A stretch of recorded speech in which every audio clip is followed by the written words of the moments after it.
Jeffrey Marron from Sheridan Asset Management is going to lead a important conversation on collateral values.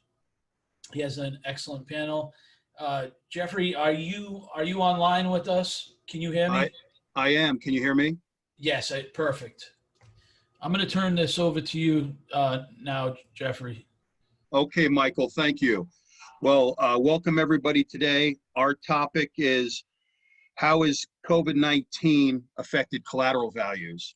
And we've put together a very deep panel that can expand on not just how COVID has affected the collateral values, but how has it affected their areas of emphasis. And I think whether you're an investor, whether you're a lender, whether you're a vendor, I think when we look at these spaces, we need to sort of look at them in a way where we can protect our downside. And so whether you're choosing a manager, a vendor, a fiduciary, I think you want to make sure, number one, that either they or their firm has been through cycles and understands how it affects collateral values. Two, have the people you're entrusting your capital with, do they have experience working with these assets in a distressed situation? Have they worked with these assets from cradle to grave? And do they have an exit plan based on how they want to perform and protect your downside and recover your capital? So they must have a plan, and they must understand that these assets perform differently in different distressed situations. So let me just tell you a little bit about myself and Sheridan. My name is Jeffrey Marron. I'm the CEO at Sheridan. Sheridan has been in business for 18 years. We've done over 135 transactions. We focus on four things. Number one, we provide senior secured financing to consumer, commercial, and esoteric finance companies. Number two, we provide senior secured participating debt to distressed debt buyers in those spaces. Number three, we find novel origination businesses that we can buy assets from that might not be large enough to be in a big securitization program, but ones that have good risk reward characteristics. And four, looking at orphan assets in the specialty finance space. And depending on the risk reward, we choose to play in any four of those opportunity sets, but always in specialty finance and always in private debt. And after giving you a little introduction of myself, I'd like to welcome a very experienced panel that's going to provide a lot of value for you today. And the first person I'm going to introduce on our panel is Peter Lowden from Prime Meridian. Peter, why don't you just say a little bit of something about Prime Meridian and yourself, please? Sure, thanks, Jeff.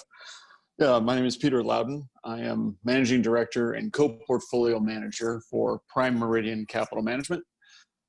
We are a specialty investment management firm in the San Francisco Bay Area, founded in 2012. We came up with the disruption of the consumer and small business verticals by fintech, and have been investing in those verticals and others, including real estate, bridge loans, and now additionally special opportunities such as litigation finance and life settlements. We're a team of about a dozen people, and we're focused on managing a family of funds to deliver the best risk-adjusted returns we can for our investors. Thank you, Peter.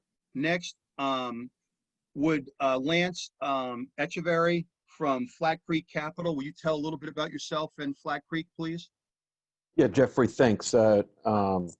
It's, again, Lance Etcheverry of Flat Creek Capital. We are focused on building diverse portfolio of private investments for families and individual investors.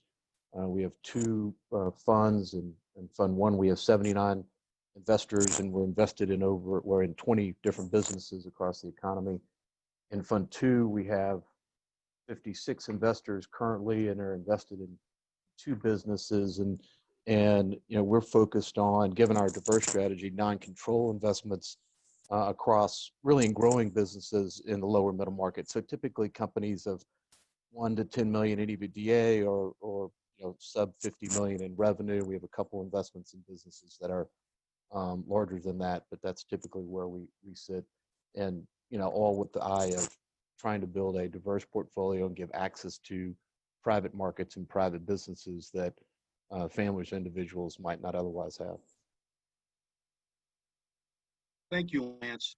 And the next panelist is Karl Douglas from Insight Family Office. Karl, would you give us a little understanding of what you guys do? Yes, thank you, Jeffrey. And also I'd like to thank Michael and the Flyer team for arranging this fantastic conference. Hello, everyone. Thanks for attending today. My name is Karl Douglas, and I'm the Chief Investment Officer for Insight Family Office. We're an investment advisor to single-family offices, institutions, and endowments. We've been in business since 2014. We're an alternative investment specialist, and essentially our focus is across a number of different asset classes. 30% of our investment focus is in real estate, focusing on what we call essential cash flow. And 25% of our investment focus is in an area that's obviously very active now in the current COVID-19 environment, where we're focused on distressed debt and special situations, acquiring essentially senior and mezzanine paper across a number of industries, including real estate. We're focused on acquiring distressed loans to limited service hospitality properties, senior care, as well as other industries. Our typical check size is between 30 and 50 million, although we're capable in special situations of going significantly larger. Karl, thank you. And finally, our cleanup panelist, Brett Hickey from Star Mountain Capital.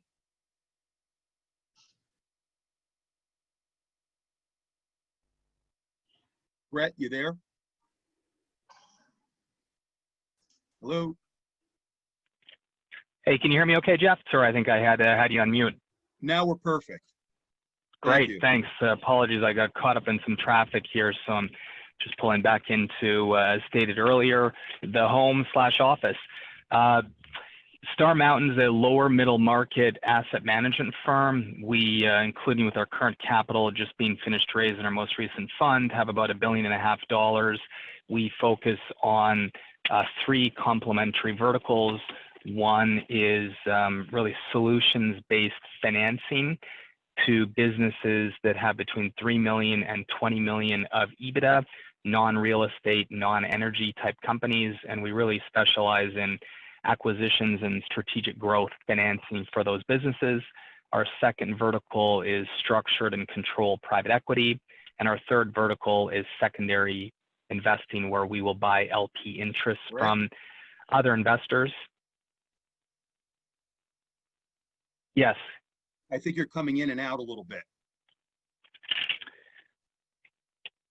Okay, I'll be switching on to a different network in about a minute here. Did that not come through? That just did there, but there was maybe 20 seconds where it didn't. Okay, apologies. So the third vertical we have is secondary fund investing, where we will buy limited partnership interests from investors looking for early liquidity in lower middle market private credit and private equity funds, as well as purchasing direct assets. We have over 30 full-time people and additional 30 operating partners with origination partners located in over 20 cities across the country. Thank you for that, that perspective. So we're now going to enter a question and answer phase with our panelists. We're going to do it chronologically, and feel free to send in questions. And then at the end of this period, we'll leave the last 10 to 15 minutes to just strict Q&A questionnaire about any of the topics that you want to talk about relative to our expertise. So starting it off, we're going to go with Peter Lowden at Prime Meridian. And the first question for you, Peter, is how are the strategies that you manage performing relative to each other during COVID? So we invest across a number of different verticals, lending verticals and investment strategies, and it gives us a kind of a unique perspective on the world because of that. We started, as I mentioned earlier, we started in consumer and small business lending, and we do still have exposure to those verticals. We then developed a real estate lending fund, which has been very successful, and we have a lot of exposure to that vertical. And then we're also, in the last few years, we've been in life settlements, litigation finance, and other specialty credits. So across those verticals, we have probably 15 platforms that we interface with, and as a result, we have a lot of information, a lot of data. As COVID sort of started at the very end of March, we saw sort of the more economic sensitive sectors such as consumer lending and small business lending have the biggest impact. Delinquency expectation was very high, and independent valuation agents, were marking books as such.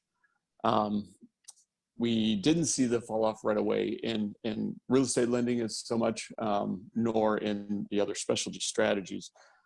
But as time went by, kind of got into the from March to April, May timeframe, we started to see real estate start to have also a little bit of increase in delinquency, and yet the consumer and small business side, mostly the consumer side, really kind of stabilized. And it was because the platforms were working so well with hardship cases with borrowers. They were very proactive, and it's because they've had experience with that, with hurricanes and fires and other natural disasters. They had those programs ready to go, and they were able to implement them very quickly, and that really stemmed some of the losses for us. As time kept going, we've noticed that real estate continues to lag sort of in the delinquency trends, but they're starting to catch up now. So recently, in sort of the late May, June timeframe, consumer performance has leveled off. And small business continues to be somewhat difficult, simply because it's really the eye of the storm of this recession. Real estate is starting to come back, and life settlements, litigation finance, those really have not seen much impact whatsoever. Life settlements, of course, it's a completely different set of factors that are driving that strategy. Litigation finance is a little bit slow due to court closures and some of the administration side, but really no market impact. So what we're seeing today is a kind of a quick catch up with real estate. Real estate is really starting to open up. Consumer is, as I mentioned, fairly steady. Small business is still kind of lagging. As far as the origination of new loans versus secondary market, we have seen most of the originators really stop with new origination, really focused on the servicing side. They really redeployed a lot of those resources to really be able to service loans correctly. And we've started to see a little bit of new origination coming back online in consumer, as well, some grassroots in small business and in real estate. Again, the other life settlement and litigation finance, really insulated from the whole thing. So our experience, obviously we've not been through this kind of thing before, nor has anyone. We were expecting a lot worse. We were very risk focused, as we typically are to begin with. But overall, I would say the experience has been very positive. The performance across the board has been better than what we were managing towards. And it looks like we're starting to come through the worst of it. the overall across all these platforms, the originators have done an excellent job of managing on the service side the loans, or whatever asset class it was in, and working with borrowers, and I think that was a lot of the difference. Obviously the services can vary a lot between platforms, but the fact that we have exposure to so many, it really gave us some context as to which ones were excelling. We do a lot of due diligence on who we do business with. You have to qualify in order for us to do business, and we turn away a lot. And we think that this is a good proving ground for our due diligence process and our vetting process, as our platforms really came through, and we were quite happy with it, and it showed in our performance. Okay, thank you, Peter. Being someone who specializes in specialty finance, I would tell you that having a relative value understanding of how these different asset classes are managed, I think gives you a little bit different perspective. So I think, for Prime Meridian, it's great they're in those spaces. I think that we agree, being someone who plays in distressed assets, both buying and financing them in those spaces and playing in those spaces, I think it gives you a little bit different perspective, and also can help you in how you sort of reflect comments on the way they service your assets. I will say, though, that first and second quarter, these types of assets traditionally have seasonality to them. And so the first and second quarter typically is the best performing quarter for subprime or for consumer or even for small business assets. And with the Fed coming in, and with the PPP program and direct payments on the unemployment side and normal tax refund season, we think that, the final 2 quarters of the year, it still remains to be seen. As Spurs Capital talked about on the last panel, we think there's going to be some downdraft to look out for. And so leading into the next question, we're going to talk to Lance Etcheverry about what impacts have affected his business relative to the pandemic. Lance? Well, thanks, Jeffrey. I mean, I guess a lot like Peter, overall pleased, and certainly given an extreme scenario that we've all gone through that none of us underwrite. I think overall pleased. We're invested in across more than 15 different subsectors across the economy, and so for us it's been really a function of degree. But generally encouraged. I think anything that's been food service or restaurant facing has been hit hard for sure. The essential service space we've seen actually fare pretty well, and then businesses that came into this like telehealth or cyber that kind of were on the cusp in certain different ways, those that have been really supported and here to stay, frankly. I think telehealth in particular. And then the businesses in which we're invested that have oil-related exposure, what we've seen is frankly more impact from the move in crude prices, although that's recovered, and we can, maybe a separate discussion, but then really COVID impact there. I mean, overall, no surprise, if you came into this as with low leverage and with a robust cash position, you've certainly been rewarded and certainly flexible. But I was surprised in at least in April we saw, or in March, the China supply chain was sort of disrupted, but that's come back, and I've been surprised by that a little bit. Others may have had a different experience, but that's come back and been fine since April. I would have expected that a little bit differently, I think. But so generally, we've been, again, encouraged and pleased. I do think that the numbers from July and August will be frankly more telling than we've seen thus far. But we're optimistic, and given what we've seen so far in our portfolio companies. Lance, thank you. The next panelist Karl, Douglas, would you talk to us about the strategies you're deploying with your investors that already have exposure in hospitality and retail assets on the real estate side? Can you give us your what your perspective is, please? Yes, thank you, Jeffrey. We actually have been pretty heavily weighted in the limited service hotel space in some of the most difficult geographies, New York City, tri-state area. Also heavily weighted in senior care and in shopping centers. And we look at these asset classes both in terms of credit and also equity positions, because we're in both sides. And so we focus very much on the cash flow and areas for cash flow improvement. In terms of the retail properties, the key is to understand what's essential retail and what's not essential retail.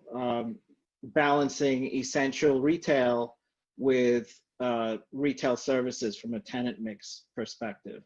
So to the extent that, you know, we have shopping centers, we take the view that the single story shopping centers will weather the storm quite well by repositioning to essential retail and services. The ideal is for us having a supermarket anchor or a supermarket chain with additional food businesses and personal services. Think, you know, urgent care centers, tuition supplementing services, education, and beauty services, all which basically you know, are quite resistant in terms of not being subject to the, you know, the move of retail to online.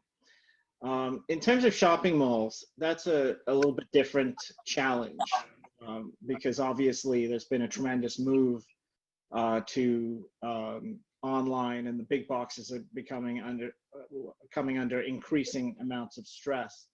But the good news here is that with, you know, technology that we're all experiencing now in terms of Zoom revolution and everything else, look at the logistics that Amazon's able to deploy. There are repurposing opportunities for a lot of shopping mall type properties. So we look at it in terms of three edges.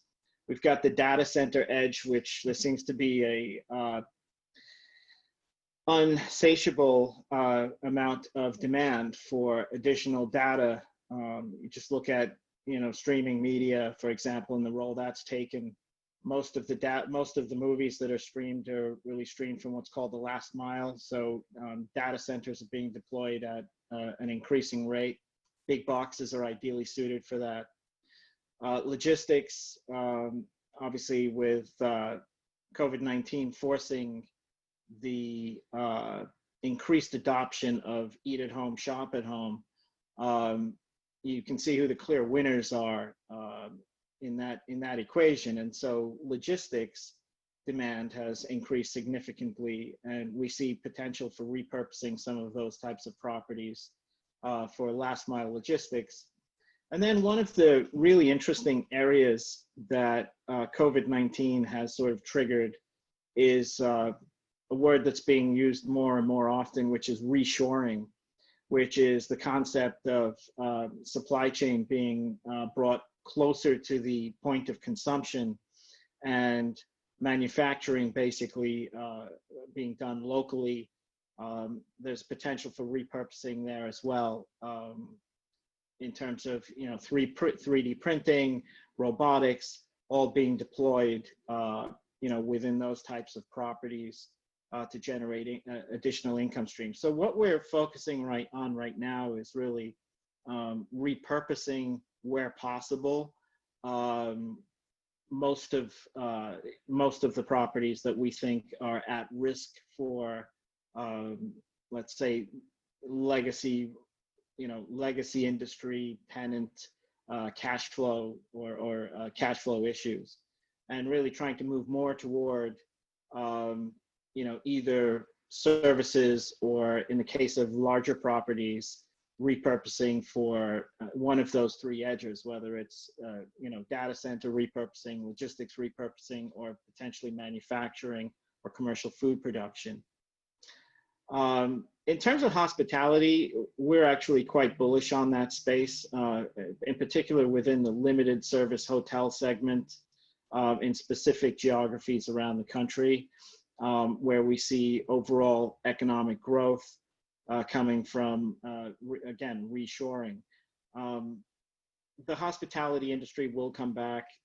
We're actively now in an investment mode looking at the limited service hotel segment of the market, where we're acquiring senior and mezzanine paper on properties where the lender chooses to exit the position. So, that's basically what we're doing. The general theme is repurposing. We are looking at, in certain cases, for one of our larger clients in hospitality, converting some of their limited service hotel properties into senior care, and effectively just essentially entering into a triple net lease with a reputable senior care provider doing the conversion of the property. That's kind of the general sense, Jeffrey, that we're how we're focusing on and how we're advising our clients in that area.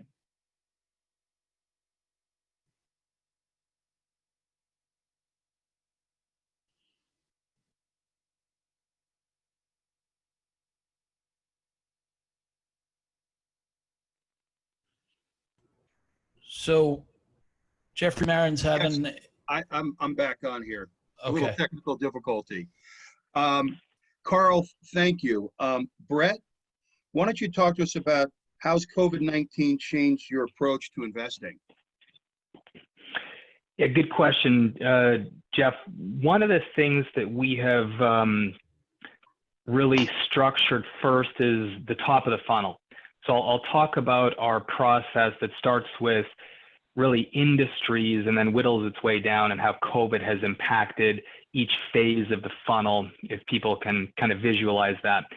So at the top of the funnel, our data-driven approach is to focus on optimizing both absolute and risk-adjusted returns. And so we avoid more cyclical, commodity-driven, asset-heavy type of industries. Given COVID, we have had to redefine that a little bit to even further narrow the industries that fit the top of our funnel.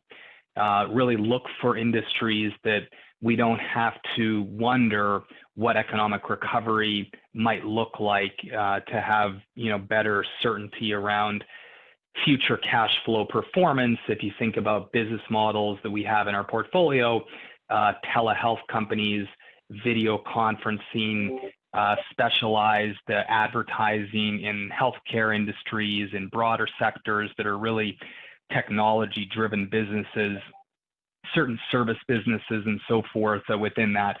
So we have even further reduced our filters at the top of the funnel. The second thing from a COVID perspective is how we are focused on keeping leverage even lower. We have a view that the economy could go through some additional shakes. Well, there's this kind of interesting dynamic in the economy where psychologically, I'm sure everybody feels a lot better today than they did 3 months ago, right? 3 months ago, there was a concern that COVID-19 might kill 2 million Americans. It doesn't seem like there's any chance that this virus is going to be, that deadly, particularly to healthier people in general. Obviously, it's quite impactful on people that have different immune challenges, which the probability of that as people age gets higher. So certainly not to dismiss the impact of this, because I know it's certainly impacted a lot of people, but the worst case scenarios are really not playing out thus far, which is great. However, with that said, a lot of the other black swans that are flying around continue to fly around. Trade war risks, actual war risks. Prior to this recession, our view at Star Mountain Capital, which we do webinars on with our chief risk officer that was the global head of risk of both Credit Suisse Alternatives as well as GSO Blackstone. We do typically a monthly piece you can see on our YouTube channel, and we very clearly said that we believe a recession is coming. We don't know when, we don't know which things will tip it. We did not anticipate it to be a pandemic, but we did anticipate that one would come from a multitude of risk factors that are out there. Those risk factors are still out there today. Tech valuations are back up near '01 type of bubble levels. We talked about different geopolitical type of risks that exist. You can see civil unrest globally in a lot of different ways, shapes, and forms. That's impacting, of course, many countries, including here in the U.S. So we believe there's still a lot of things to be very concerned and cautious for.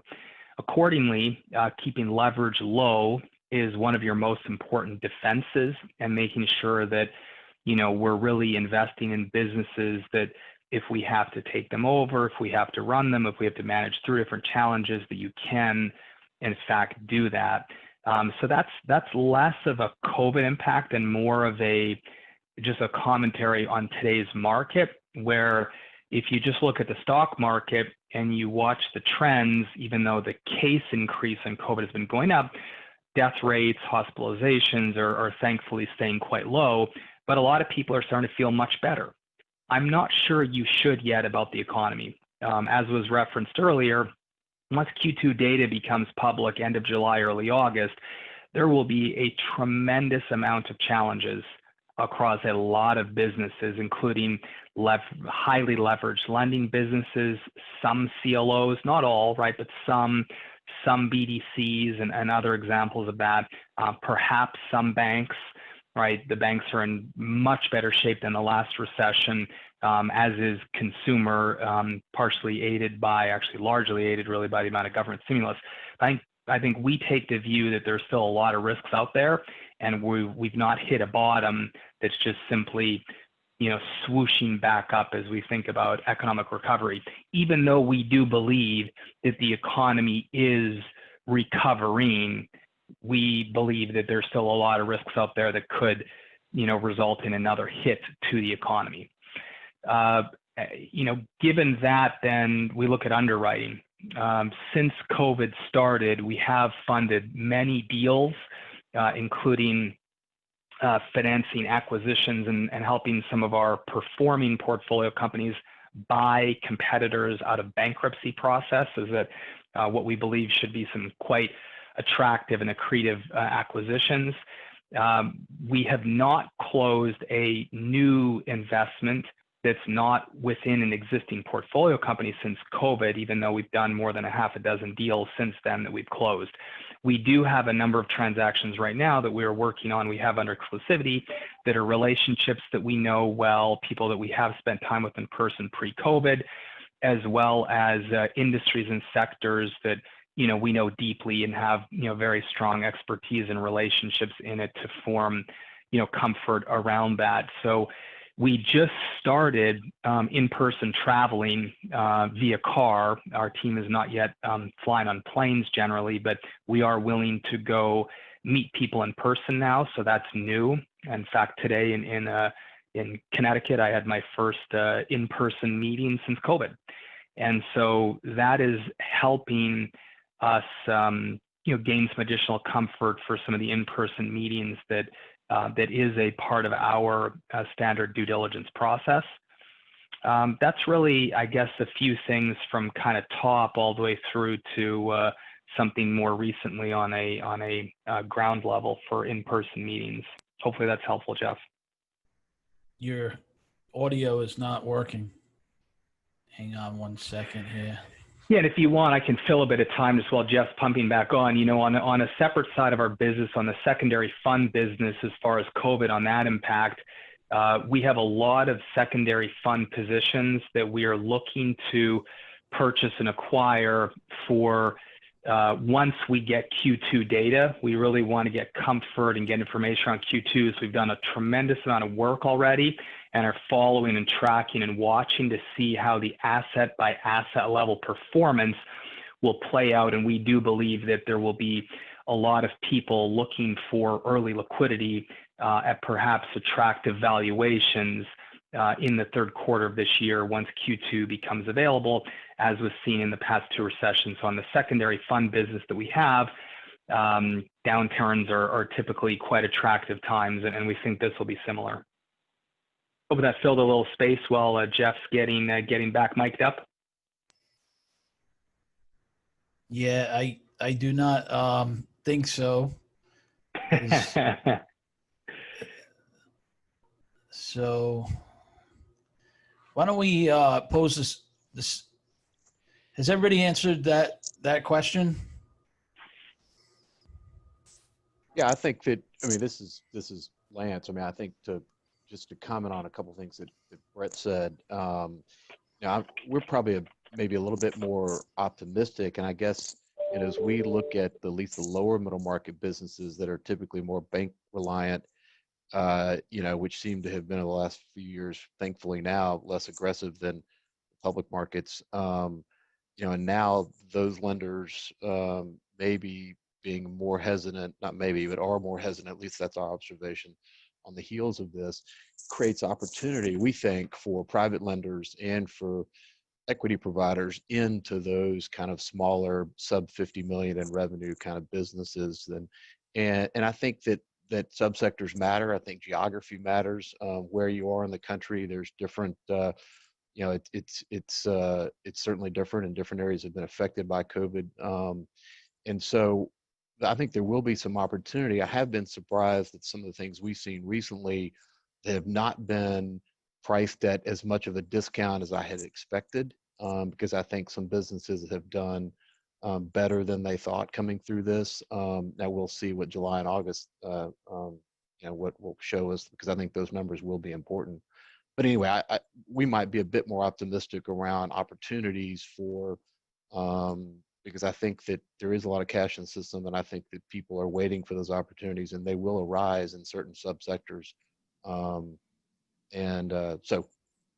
Yeah, and this is Peter. I would just add to that I think there's been a lot of learning from the last decline, the last recession, and all the leverage that was in the system. I think there is a lot more cash, and there is less leverage. And I think, as it was said earlier, low leverage and cash are, they're really the well-positioned formula. Of course, you can't go, you can't oftentimes move that quickly in some of these asset classes, and this came on so fast that, you were sort of positioned as you were, but still low leverage going in, I think has resulted in a lot less distressed sellers. We've seen some, but we haven't seen nearly as much secondary market transactions as a lot of people were calling for. I think a lot of people are just sitting and holding and getting through it. We agree that, there's probably, this is going to last longer than a lot of people initially thought. And the Federal Reserve has made those comments and continues to be behind this. Who knows what next stimulus packages come through, in the second half of the year. But we don't think they're going to leave it high and dry. So even though, it's only, we're only kind of partially through this whole decline, we don't think it's just going to fall off a cliff, even though there are some things expiring. Well, thank you, Peter. It's funny being in these same spaces. We still feel that we agree with you with the fact that sellers have gotten smarter and are better prepared to hold on to assets. But having said that, we still feel that the additional liquidity that's come from the Fed, the fact that it's tax season, the fact that there's extra liquidity, we still feel that the third and fourth quarters are going to present a tremendous amount of opportunity, because there's going to be some disruption. And I think some of the funds that are out there that are mismatched liquidity to what their assets are, I think those are all things we have to look at as investors or participants or people that have exposure. Is right now the facilities are a little better structured than they were in the past. And it'll be interesting to see how some of these leverage facilities relative to the liquidity in these assets as institutions come under a little more pressure, how these assets all perform. Now that we've gotten through this part of the program, we would love to open it up to the audience and see if you have any questions to ask any of the panelists or me about, you know, any of the topics that we've spoken about. So please feel free to ask some questions.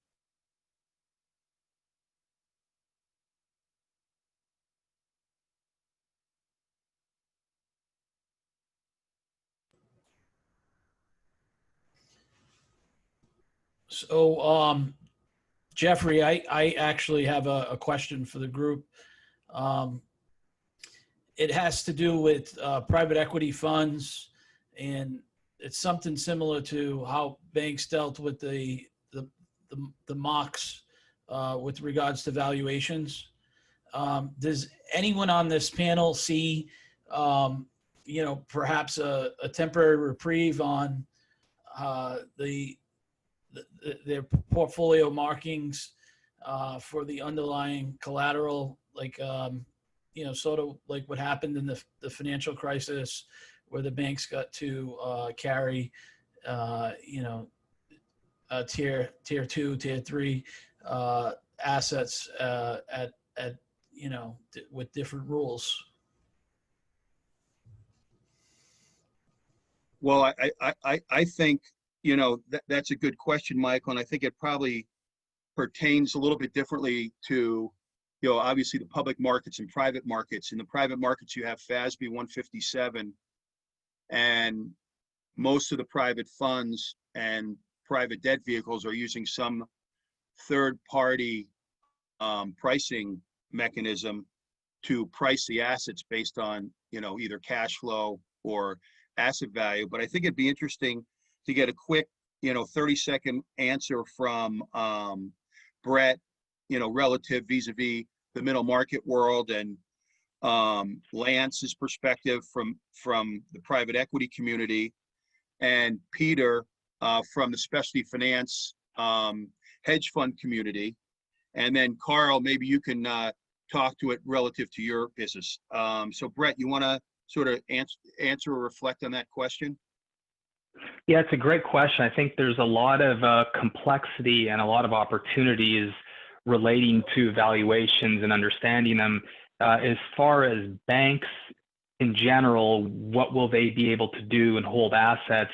I'm not sure. I don't have really an expert opinion to share with people beyond, you know, what we all read around that. But what derivatively I can add is I do think there will be a lot of opportunities for people that really understand how to buy mispriced assets that might have been marked to market. If you look at March 31st, when the stock market got pounded, which is of course for the most part come back, and in the case of the NASDAQ blown through all-time highs again, you know, that's a really big difference. So if people have truly done mark-to-market value on assets, you know, could be a really good buying opportunity relating to that. But I think there's huge variability in how people are doing, whether it's public market, mark-to-market type comps, or they're doing more discounted cash flow valuation analysis. What we've found in buying direct assets and buying secondary portfolios is you really have to dig deep into the structures, securities, EBIT adjustments, things like that to understand are things over or undervalued, because this type of market really lacks simple standard valuations. So I think for those of us that have expertise in that, and for investors looking at special sits and secondaries and stuff like that, I think that this market environment may create even more opportunities, because there's just so much differentiation in how people are holding and valuing assets in general, which I presume will apply to banks as well, but I don't have a great opinion on the banks specifically. Okay, thank you. This is Peter. This is Peter. I can add a few comments to the topic as well. We initially expected a lot more secondary market opportunities, transactions. We did a lot of reaching out early on. we heard of, things being formed, and we agree there'll probably be more in the future. Like maybe this is just evolving a little bit slower than everyone initially thought. So we do think there will be a lot of opportunities, some of these things that we've heard about. But again, the sheer number is still a lot smaller than what we expected. And I guess it's just the nature of this type of recession. But we are in touch with secondary market facilitators. We have, taken a look at things, and we expect to continue to do so because we are seeing Thank you, opportunities. Peter. Go ahead. But as far as I was going to just add, as far as value, as far as collateral, our valuation agents, they did mark things down early in the process, as I mentioned, like around the end of March, early April. But since then, and they took those marks with anticipation of a certain economic scenario unfolding. But really that economic scenario has been better than anticipated. So there haven't been additional marks, is my general comment on valuation of collateral.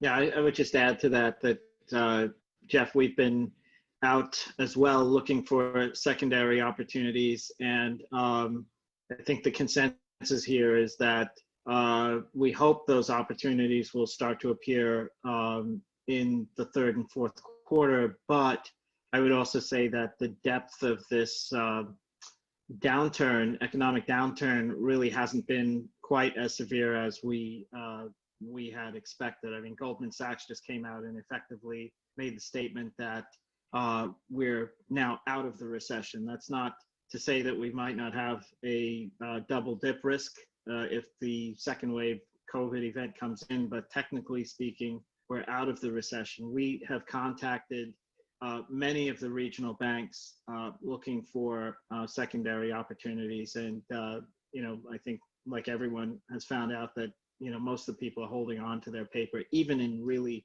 difficult areas like hospitality, which is surprising. In terms of overall exposure, though, there is a significant amount of CDO exposure and CLO exposure that could end up being problematic for the banks in the fourth quarter if there's any major downturn again. Additionally, there's VIE exposure, variable interest entity exposure at some of the major banks as well. That's in the trillions. Thank you, Karl. Somebody has a question, and Lance, why don't you take it? Do you anticipate a bear market looking into the Q3, Q4 area? Do you anticipate another big sell-off in the stock market? And in July and August, as government stimulus comes to an end, do you think that's when we start to see some of this pressure? Well, so I'm happy to take a swing at that. Again, we're really focused squarely on the private markets, and so, but on what, and I believe that was Karl who just made the last comment. I think that I do think that there will be. Again, we're more optimistic in the third and fourth quarter. I don't see, at least in the companies we're invested, I don't see a bear market. That seems too strong for what we're seeing thus far. It's not been what we thought. I do think the numbers in the next few months will be more telling than what we've seen in the last couple months. But I think the comments from the other panelists have been around the regional banks, and they're kind of sitting on their hands or waiting, while maybe not marking down their positions. We don't see them incrementally adding to positions.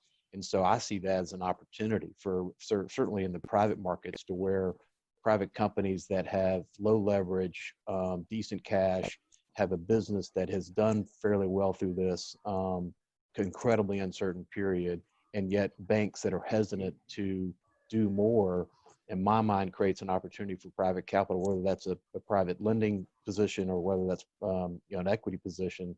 And so that seems not as much really a bear market, but again, that's not. I'm not speaking to the broader, larger institutional public markets. But that would be my view about the smaller, lower middle market, private markets.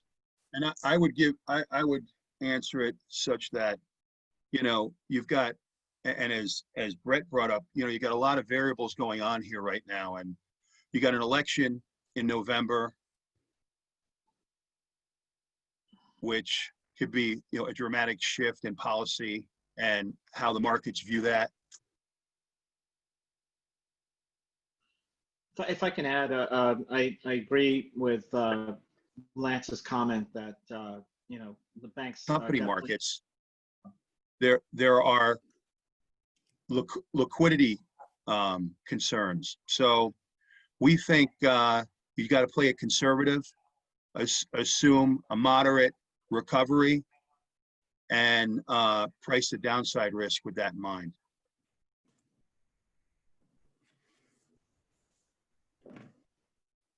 Michael, I think our time is up.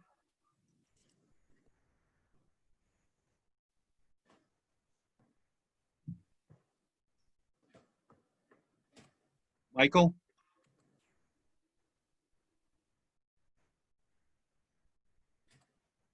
Yeah, Jeff, maybe we can fill the time in until Michael comes on. I'm here. I just what I was saying is you guys could take a couple more minutes and give your closing thoughts. Just brief.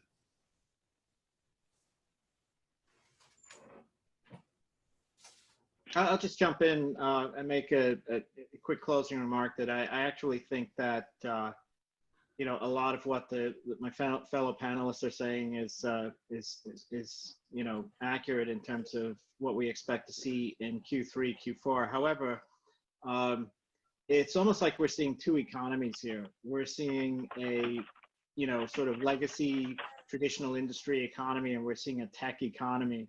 It's hard to be overly bearish on the tail end of the year when you're seeing the NASDAQ composite, which is overly tech weighted, hitting an all-time high. I mean, just today it's like 10,195.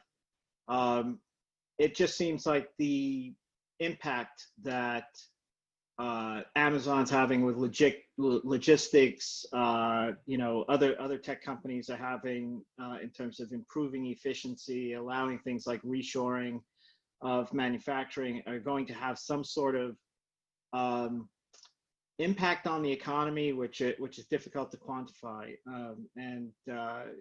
Within the real estate area where we're looking at cash flows, it's a question of what's the source of that cash flow. Is it coming from tech or is it coming from traditional industry? And then you have to underwrite accordingly. Some industries are contracting and on their way out, and some are emerging. That's sort of our view, that we're sort of seeing two economies there. Thank you, Karl. Lance, Peter, Brett, do you guys have some closing remarks? Yeah, I mean, this is Lance. I think that, what I'd say is we're optimistic about the outlook for the balance of the year. I would have thought that valuations would have been at more of a discount than we're seeing.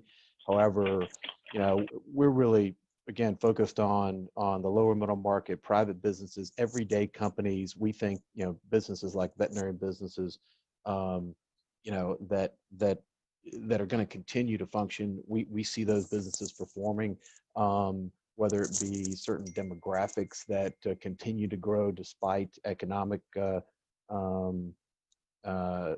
environment. And so, I think if that's our area of focus, and that's sort of our thought, that going forward, that there will be opportunity, and as larger lenders or regional banks hands are tied, or maybe they don't want to be as aggressive, that is only going to give rise to private capital. And so we think that's where opportunity will sit.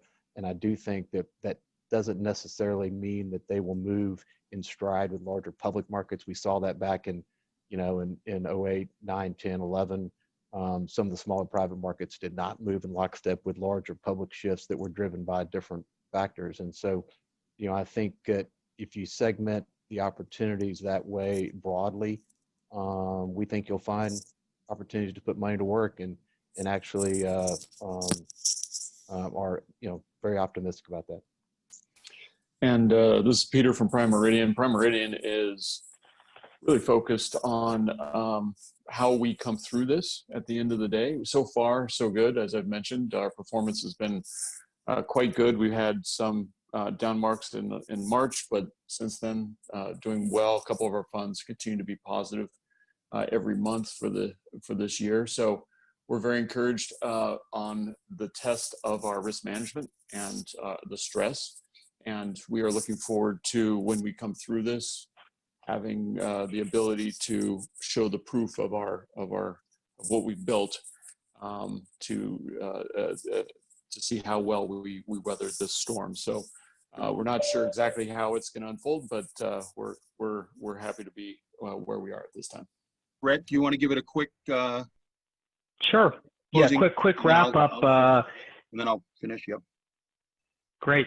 So what I would say is that with the turbulence and different complexities in the markets, this is at least our third downturn that our team has invested in, and downturns have systematically been the most attractive times for us to invest across our strategies, which I think is similar for a lot of people and a lot of strategies. So while we are definitely concerned with, I think, real risks and challenges out there, we're also very excited about the opportunities that creates, similar to the last few recessions we've invested through. So, if you have conviction and capabilities in what you're doing, or find the right managers to do it, just like Warren Buffett and others have done across their careers, these are great times to make money. And from that perspective, I know myself and my partners were leaning in aggressively, and we're quite excited about the deals we're looking at and have under exclusivity currently. Well, I think you made a great point, is if you've seen multiple cycles and you have a team that's been battle tested, that's going to be a value add. We feel the same way since we've been in business for 18 years. Is we're not economists, so we're going to price agnostically, assuming that we don't have a robust or a U or a V. We're going to assume it's a flat recovery and price the assets accordingly and protect the downside. And I think all the panelists did a great job today. I think they managed their business in a similar fashion. And we thank everybody for spending the time to listen to our discussion points. And I apologize for any technical difficulties we've had here. Have a great day and stay safe. Thank you, Jeffrey. Thank you, Brett, Peter, Lance, Karl. Excellent panel. So with that said, I wanted to move on to a couple of quick comments, and then I want to thank all of our members for allowing us to produce this and make this event happen. 5-part series. We're in part 4. If you haven't registered for part 5, I recommend that you do so on the actual website, flaia.org. FLAIA is a 501c6 nonprofit that's been around since 2007. We have over 1,000 members all over the world. And tomorrow at 1:30, we'll be doing a brief overview on our marketplace and the digital platform that we continue to build out. So with all of your help, we appreciate that very much.